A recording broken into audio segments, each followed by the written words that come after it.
Capricorn Risings October 2022 has a focus on rethinking who you're friends with and who you're surrounding yourself with, alongside some pretty substantial growth in your career. If you're excited to see what's coming up for you this October 2022, make sure that you like, subscribe, and hit that notification bell so that you are always up to date with what the stars have in store for you. Hi, I'm Maren, I'm an astrologer, and in this video I'm using the tropical zodiac within whole sign houses as I practice mainly Hellenistic Greek astrology.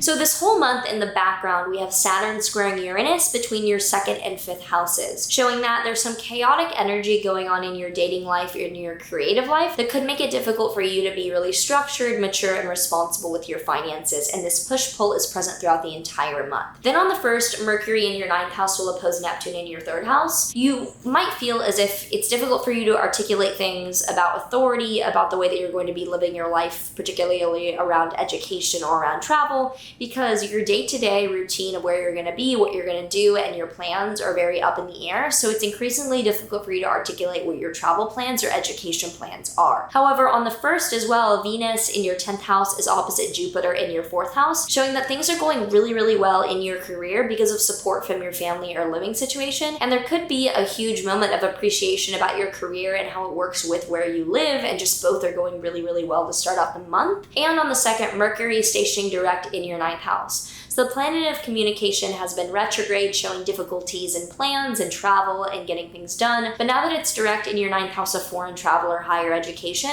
you're likely going to find that those areas of your life are much easier. And if there's been some kinks, some issues, they're working themselves out heading into the later part of October as well. From the 6th to the 7th, Mercury in your 9th house will trine Pluto in your 1st house. So communicating and being much more assertive about these plans is likely. You feel like there's a lot more confidence, a lot more concision in the way that you're able to speak and able to declare where you'll be long term and what your plans are. Then on the 9th, there is a full moon in your Aries 4th house. An ending, a release, or a high point around family or living situation. You might be like, this is clearly the ending of this chapter, but I'm really positive and I'm really happy about it because this is a pretty nice full moon. It's opposite Venus, it's close to Jupiter kind of. So there's a lot of gratitude and optimism. It's not a sad ending, but it could be a high point of appreciation or a chapter ending around living situation or family. Then the entire week of 9th to the 15th, Mars in your 6th house will be squaring Neptune in your 3rd house, showing that you're putting a lot of effort and solving a lot of issues around your physical health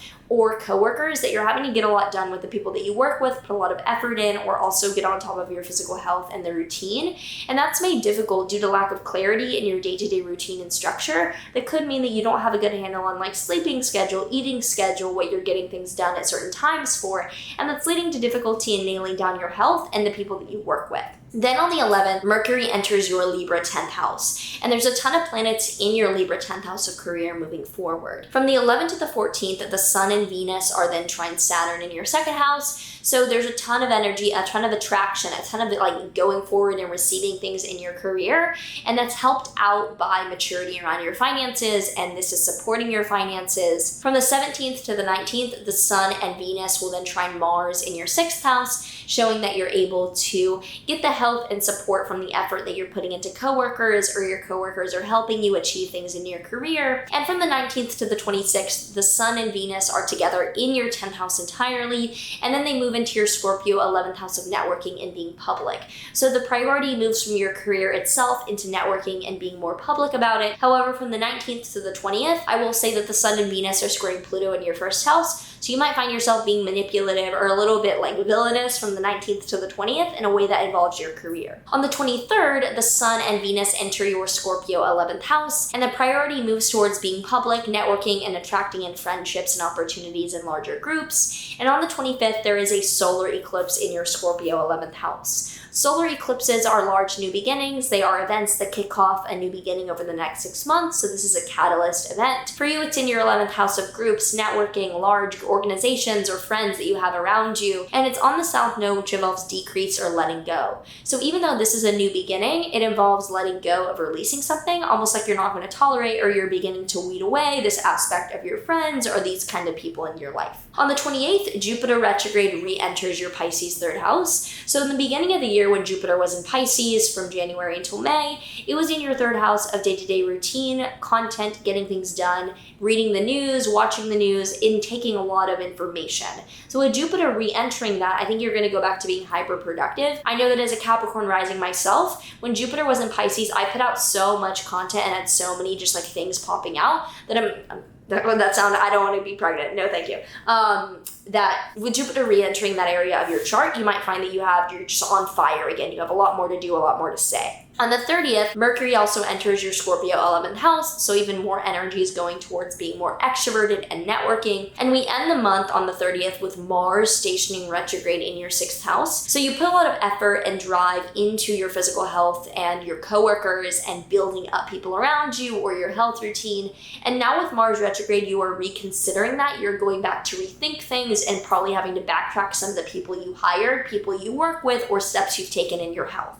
So if you have any thoughts, any predictions, or anything you want to share about what's coming up for you this month, feel free to leave that down below. We'd love to hear from you in the comments. The tarot card that we have for Capricorn Rising is the Queen of Cups reversed. So queens are feminine energy and cups involve emotions. So inverted shows that you need to rethink how you support your emotions and fill your cup up of safety and femininity and you gotta mother yourself. That's how I would articulate this. And as the Capricorn Rising cold-hearted bitch that I am, I can understand why this would be coming up. So it looks like you might be doing a lot for other people, and it's like, remember to check in on you.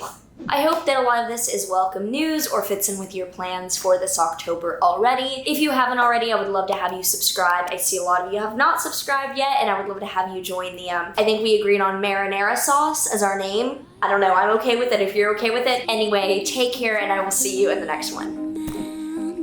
Oh, but there is one thing